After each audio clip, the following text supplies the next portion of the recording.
यादव जो नौवीं फेल हैं, उनको संविधान की जानकारी नहीं है। उनके क्रियाकलाप से भारतीय संविधान और लोकतंत्र कलंकित होता है। और मैं बतला दूं कि जो लालू प्रसाद यादव की परिवारवादी राजनीतिक नीतियां हैं, उससे बिहार के लोकतंत्र कलंकित होते हैं। मैं ऐसा मानता हूं, यह परिवारवाद और भ्रष्टाचार ही लोकतंत्र के लिए सबसे बड़ा खतरा है। दूसरी बात, ये रोजगार प्रदान करने की बात करते हैं, तो इनको कैबिनेट फॉर्म गवर्नमेंट के बारे में इंफॉर्मेशन नहीं है। जो भी निर्णय लिए जाते हैं वो चीफ मिनिस्टर के नेतृत्व में लिए जाते हैं। और जो हमारे आदरणीय नेता नीतीश कुमार ने 7 निश्चय कार्यक्रम के तहत 8 लाख से भी अधिक युवाओं को रोजगार प्रदान किया। साथ ही साथ मैं बतला दूं कि ये जो नौकरी देने की बात करते हैं, उसकी वास्तविक सच्चाई, अधिकांश जो नियुक्तियां हुई वो शिक्षकों को ही की हुई। यह निर्णय उस समय लिया गया जब हम लोग एनडीए के भाग थे और विजय कुमार चौधरी शिक्षा मंत्री थे। जब ये हमारे सहभागी बने तो आप देखिए कि इनके शिक्षा मंत्री चंद्रशेखर शिक्षा के संवर्धन, शिक्षा का प्रसार, युवाओं को शिक्षित करने के बजाय रामायण को पोटेशियम साइनाइड से तुलना करना प्रारंभ किया। और जो हमारे पुराने प्रस्ताव थे कि हम लोग शिक्षा के क्षेत्र में शिक्षकों की नियुक्ति करेंगे, तो हमारे आदरणीय नेता प्रत्येक स्थिति में चाहते हैं कि योग्य उम्मीदवारों का चयन हो। इसलिए हमारे आदरणीय नेता की ही यह योजना थी कि शिक्षकों की नियुक्ति का कार्य बीपीएससी के माध्यम से किया जाए। इसके लिए शिक्षा मंत्री के हस्ताक्षर की आवश्यकता थी, लेकिन ये लोग तो लैंड फॉर जॉब के पैटर्न पर जॉब देना चाहते हैं। अंततः के पाठक के हस्ताक्षर से ही शिक्षकों के नियुक्ति का कार्य बीपीएससी को सौंपा गया।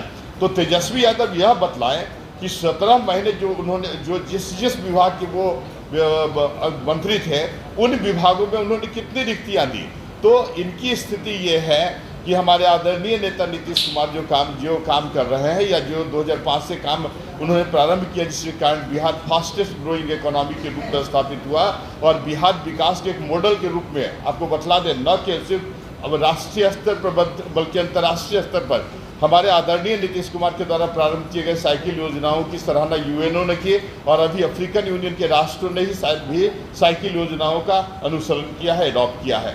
शासन में मौलिक अंतर क्या है? देखिए, ये तो टर्म से यह स्पष्ट है कि there is no question of comparison, we are beyond comparison with that of jungle raj. लेकिन मैं वास्तविक की स्थिति बतला दूं कि ये लोग जो गलतफहमी करते हैं, जंगल राज में सबसे प्रचलित हुआ चरवाहा विद्यालय। इस शब्द को लाके लालू प्रसाद यादव, जिन्होंने समाज में जाति और धर्म के आधार पर जहल घोलकर संविधान और कानून व्यवस्था को मुंह छिपाने का काम किया और बिहारीपन को कलंकित करने का काम किया, जिसके कारण न सिर्फ बिहार में निवास करने वाले बिहारी, बल्कि बाहर जो हमारे बिहारवासी जो जाते थे, वह भी अपमानित महसूस करते थे। इस तरह की अवधारणा बन गई थी कि भाई ये गुंडा है, ये बदतमीजी करता है, इस तरह की अवधारणा पर खोजी बनी। तो देखिए, एक मौलिक परिवर्तन हुआ जहां लालू प्रसाद यादव के राज में, रंगल राज में 113 चरवाहा विद्यालय स्थापित किए गए। और देखिए चरवाहा विद्यालय स्थापित करना तो अपने आप में इस तरह के शब्द का प्रयोग करना प्रताड़ना के बराबर है, क्योंकि जब तक आप मानसिक मेंटल रिवोल्यूशन नहीं करेंगे, मेंटल डेवलपमेंट नहीं करेंगे, तब तक उसके सकारात्मक प्रभाव नहीं पड़ेंगे। और समझिए कि किसी भी राज्य के विकास के लिए जो उपलब्ध संसाधन है, युवा शक्ति का बेहतर उपयोग और प्रबंधन महत्वपूर्ण है, और उसके लिए बेहतर शिक्षा काफ़ी महत्वपूर्ण है। और इसी को हमारे आदरणीय नेता नीतीश कुमार ने आधार बनाकर उन्होंने 7 निश्चय पार्ट 1 और 7 निश्चय पार्ट 2 में युवा शक्ति, छात्र शक्ति को सशक्त बनाते हुए बिहार के विकास की जो आधारशिला रखी, जिनको मीडिया कर्मियों ने ही सुशासन का नाम दिया। देखिए, हमारे नीतीश कुमार के शासनकाल में और जो ये है जिसको हम जंगल राज कहते हैं, वहाँ एक्चुअली माहौल इस तरह का था, नकारात्मक माहौल। विकास नकारात्मक माहौल में नहीं हो सकते हैं। वहाँ आप देखें कि महिलाएं असुरक्षित थी।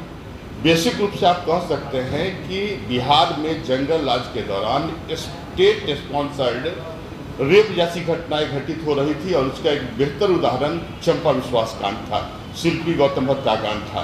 तो महिलाएं असुरक्षित थी। जब तक आप बेहतर माहौल नहीं दें, तब तक विकास कैसे होगा। और जब हमारे आदरणीय नेता नीतीश कुमार आए तो सबसे पहले उन्होंने मेंटल रिवॉल्यूशन किया, ऑल राउंड प्रोटेक्शन की बात की और बड़े पैमाने पर शिक्षक संस्थाओं की स्थापना की।